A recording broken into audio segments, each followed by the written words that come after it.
berubah merah ya, karena dia masuk kalau flicker ya, flicker. Nanti saya kasih tahu caranya agar lampunya tidak flicker. Kita coba lagi ya, kita mundurkan, apakah ada efeknya.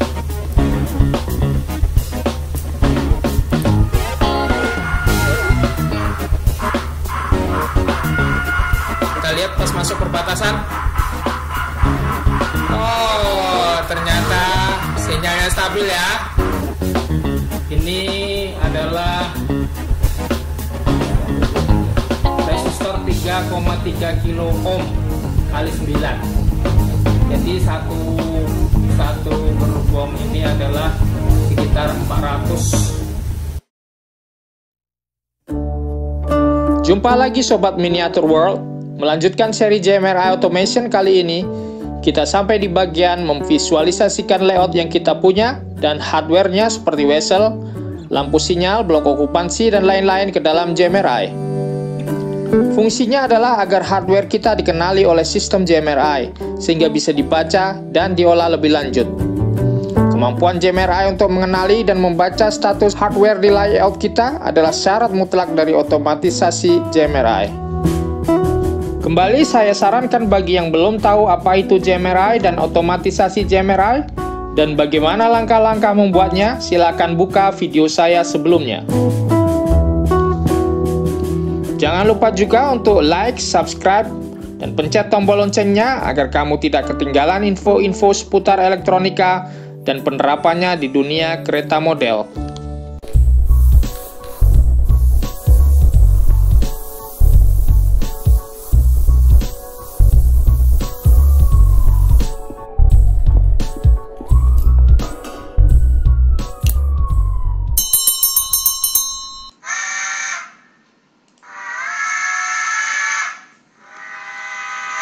Pertama kita masuk ke panel, kemudian new panel, kemudian layout editor.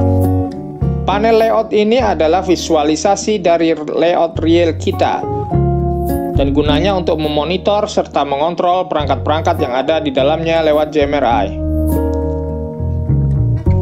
Kita gambarkan layout kita di sini, pasang end bumper di ujung-ujung rel. Caranya yaitu shift, klik kiri.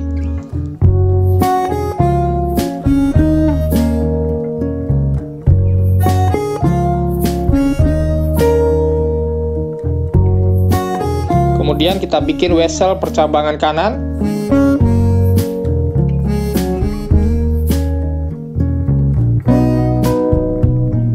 Untuk memanjangkan kaki-kaki wesel caranya shift, klik kanan, lalu tarik.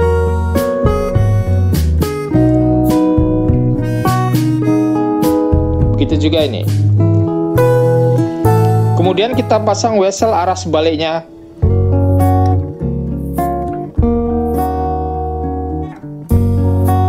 Karena terbalik, ini kita rotate 180 derajat. Kita atur panjang kakinya seperti tadi.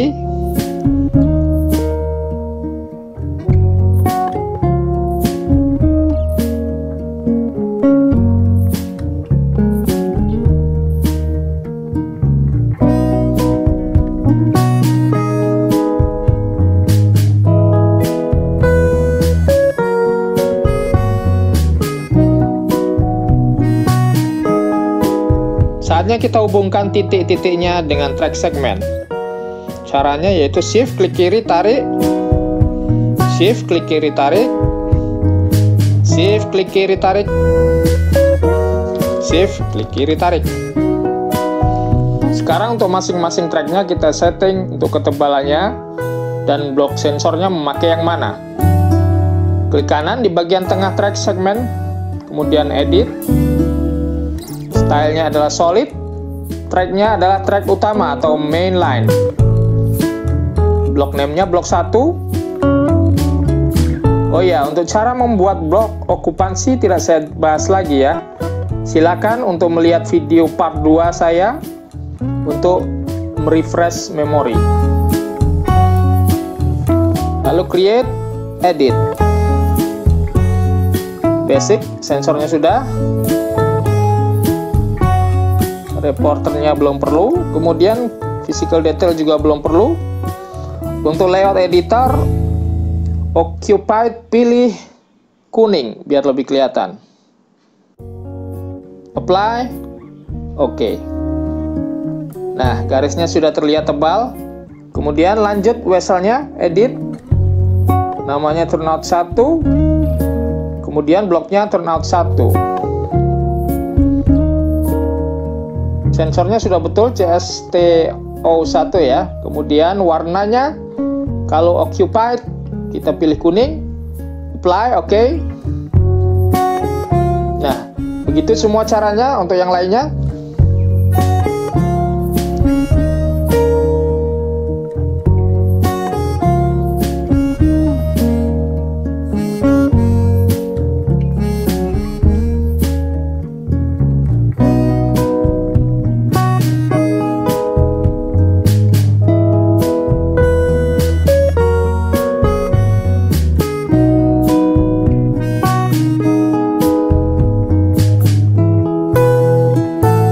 kita pasang icon untuk lampu sinyalnya.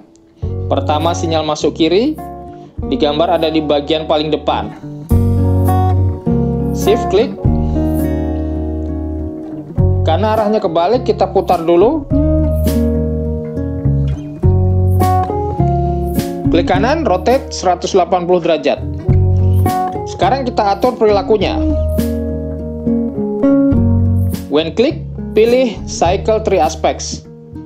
Jadi dia akan berubah warna merah, hijau, kuning bergantian. Coba kita cek, awalnya hijau ya. Kita pencet, oke merah, pencet, oke kuning. Oke ya, logikanya kita atur nanti saja. Kemudian kita tambahkan sinyal keluar 24, alias sinyal dari blok 2 ke blok 4. Posisinya digambar di kiri atas. Kita rotate 180 derajat.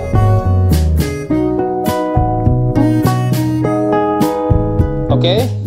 Kemudian perilakunya when click, change 3 aspects.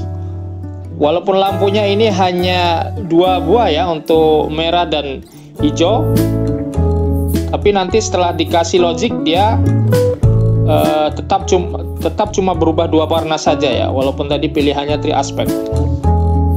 Kemudian kita setting untuk sinyal keluar 34. Sama kebalik, kita rotate dulu 180 derajat. Kemudian perilakunya when click cycle 3 aspects. Untuk sensor untuk sinyal-sinyal dari arah kanan sama saja pembuatannya seperti contoh sebelumnya.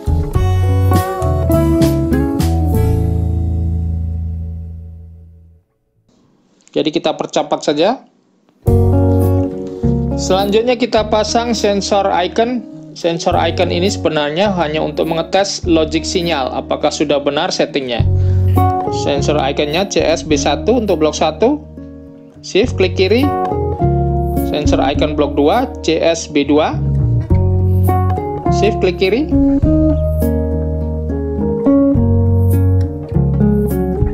Baiklah, kita coba klik manual. Nah, berubah kuning ya saat diklik sebagai simulasi bahwa sensor tracknya mendeteksi ada objek di atasnya.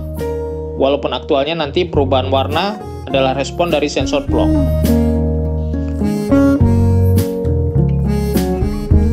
Oke, sekarang kita membuat label blok agar layoutnya lebih mudah dibaca. Label blok 1. Shift klik kiri. Klik kanan.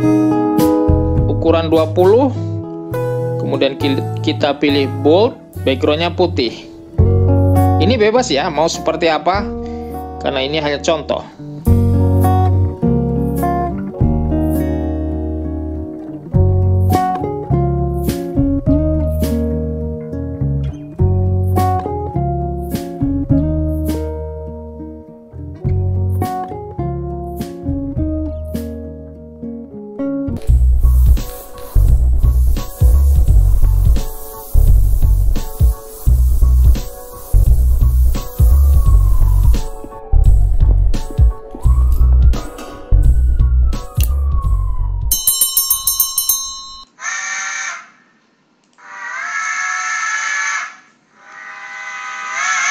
Nah, sekarang kita sampai di bagian yang menarik. Kita set sinyal logiknya.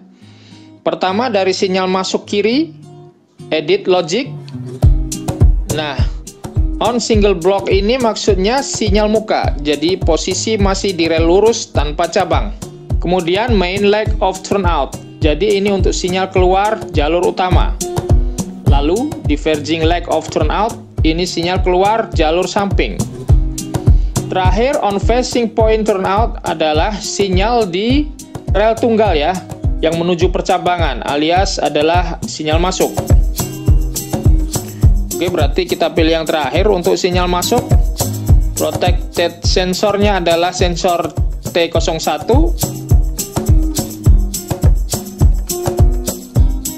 Yaitu adalah di wesel 1. Kemudian jika weselnya menutup alias jalur lurus atau jalur utama, sensor yang diproteksi adalah sensor B2.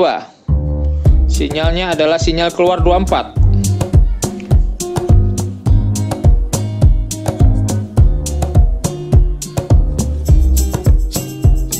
Kemudian kalau weselnya membuka alias lewat jalur samping, artinya sinyalnya yang diproteksi adalah sinyal keluar 34 dan sensornya adalah sensor B3.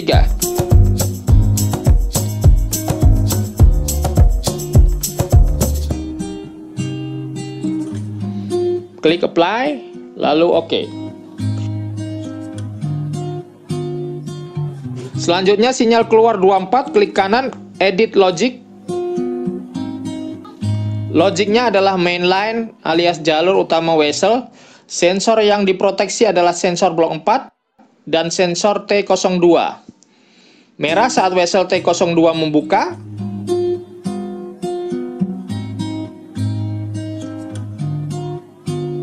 Protect sinyal nggak ada, karena nggak ada lagi sinyal di sebelah kanan. Apply, close. Kemudian yang ketiga, sinyal keluar B34, diverging leg alias jalur samping.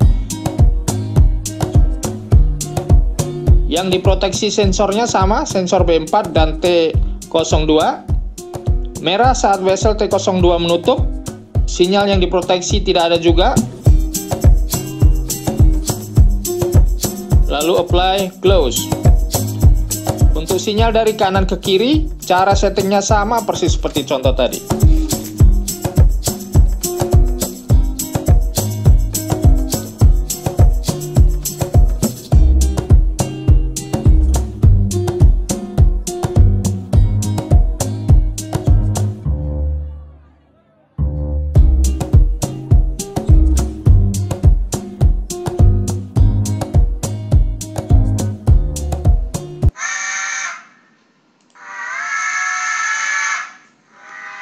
Baiklah, kita akan mencoba logika sinyal yang sudah kita setting tadi. Apakah sudah benar atau belum? Kita coba dengan sebuah logo. Logo saya taruh di blok 1. Kita lihat blok 1 di panel layout berwarna kuning, menandakan bahwa ada kereta yang terdeteksi di atasnya oleh sensor blok. Jalur melewati main track alias jalur lurus karena kedua wesel dalam posisi menutup. Kita lihat ya, sinyal masuknya hijau, kemudian sinyal keluar jalur utama di ujung sana juga berwarna hijau. Baiklah, kita tes saja dengan menjalankan logonya.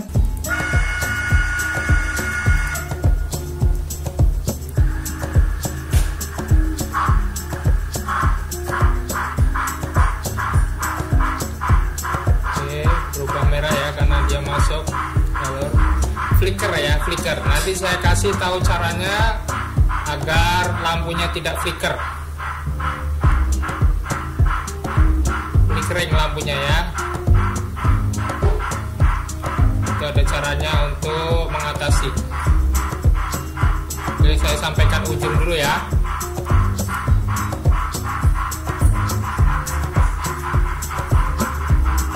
Flicker ini karena sinyalnya tidak stabil membaca, jadi terjadi flicker. Caranya yaitu masuk ke tabel sensor default ya, global debounce delay. Debounce delay ini adalah durasi program untuk membaca sinyal ya. Jadi dia per berapa detik. Kalau kayak gini dia continue 0 semua, di bounce delay aktif, di bounce delay inaktif 0. Jadi dia continue. Artinya kalau ada dia kan sensor current sensor yang membaca arus. Kalau dia belum stabil misalnya di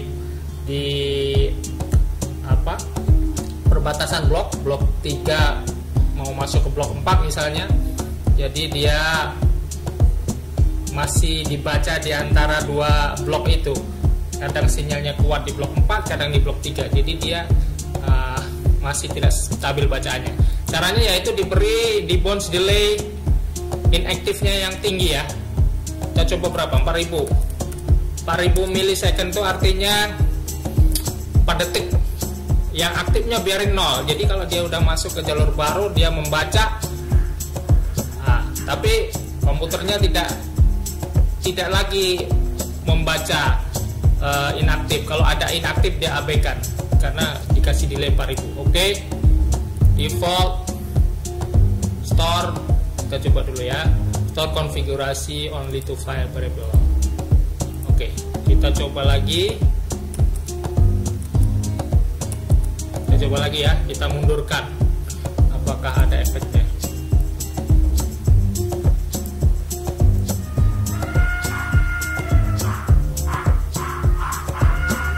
Kita lihat pas masuk perbatasan. Oh, ternyata sinyalnya stabil ya. Sinyalnya stabil, walaupun sensornya kelap-kelip, tapi sinyalnya tetap stabil. Dia tidak berubah flicker. Sinyalnya tuh lihat, sinyalnya merah terus, tidak seperti tadi ya. Bisa terlihat perbedaannya kan? Oke. Kita masih di pertengahan jalur. Masukkan. Oke. Nah, itu tadi membahas masalah flickering ya, sudah hilang. Sekarang kita membahas di sinyal logiknya, perilaku sinyalnya. Sinyal masuk hijau ya, karena dari ujung ini jalur lurus, tidak ada hambatan. Oke, sekarang kalau kita jalankan turn out-nya, kita ubah manual ke arah jalur samping, dia menjadi kuning. Kenapa? Karena di ujung ternyata jalurnya belum terhubung nih. Kita rubah juga turn out-nya. Nah, sekarang sudah hijau.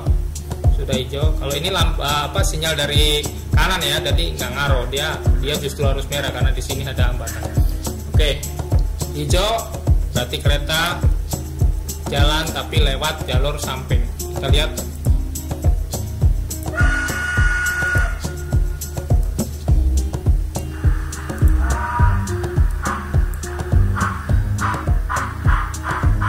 Merah karena dia sudah masuk ke jalur. Berarti kalau ada kereta di belakangnya dia tidak boleh lagi. Jalur di depan tetap hijau ya, karena turn out-nya sudah menyambung. Kemudian untuk jalur utama merah ya, lihat tuh jalur utama merah karena putus di jalur turn out-nya. Oke. Nah, sekarang merah semua. Dari jalur utama maupun dari jalur cabang merah semua karena ada kereta di situ. Oke. Ini orange ya, orange karena sekarang di jalur keluarnya yang dari samping ini merah. Kemudian kalau turn out-nya saya luruskan lewat jalur utama, masih kuning ya karena di sini ada hambatan. Oke, kita mundurkan. Bagaimana perilakunya?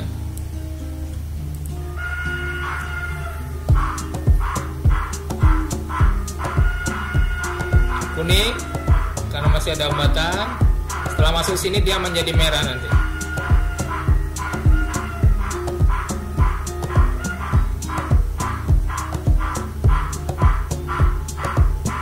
Oke, menjadi merah.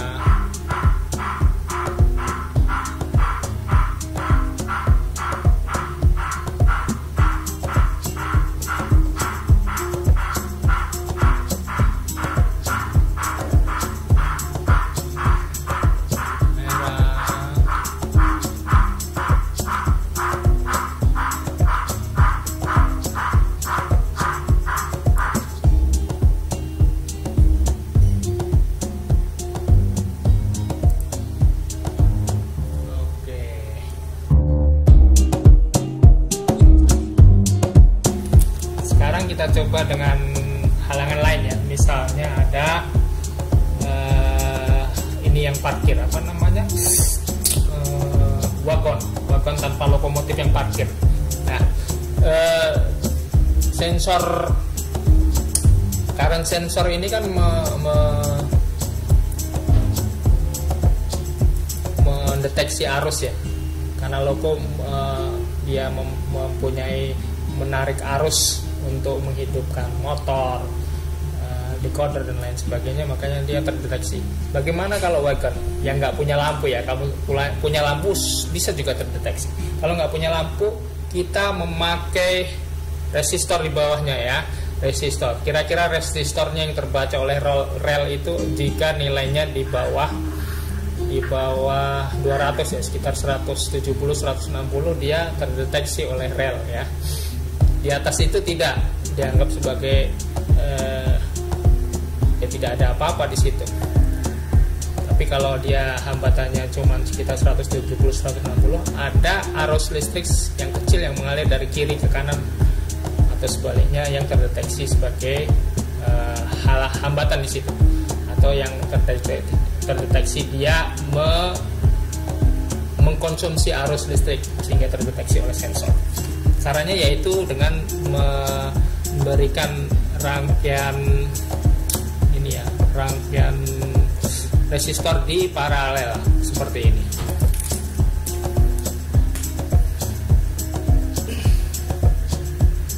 Ini caranya seperti ini.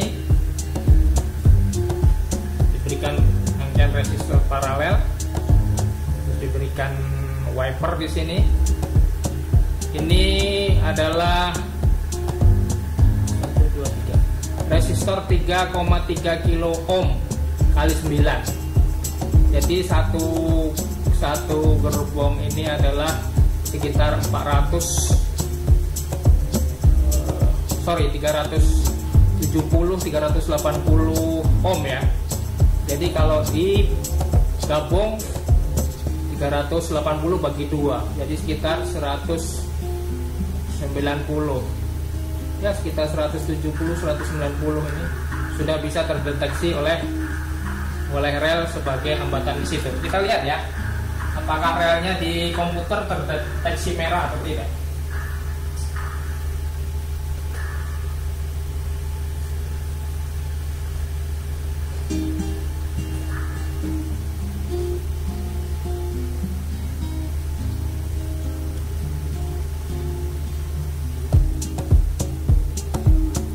Ternyata terdeteksi ya, terdeteksi bahwa ada rangkaian yang sedang parkir di sini. Jadi ini penting sekali pada saat nanti kita men-setting layout kita secara otomatis, keretanya akan jalan sendiri menghindari rintangan. Ini sangat berguna ya. Jadi kalau gerbongnya tidak diberi resistor sehingga tidak terbaca oleh sensor, bisa jadi dia akan tertabrak oleh kereta. Misalnya burnoutnya mengarah ke jalur samping ya, tapi tidak terdeteksi, akhirnya ini hijau kan, kereta akan tetap jalan menabrak gerbong yang sedang parkir ini. Tapi kalau dengan resistor tadi, mau ditaruh di manapun, gerbong kosong tadi yang tanpa loko, dia akan terdeteksi sehingga secara otomatis lokonya akan menghindari jalur tersebut. Oke. Terakhir kita jalankan maju.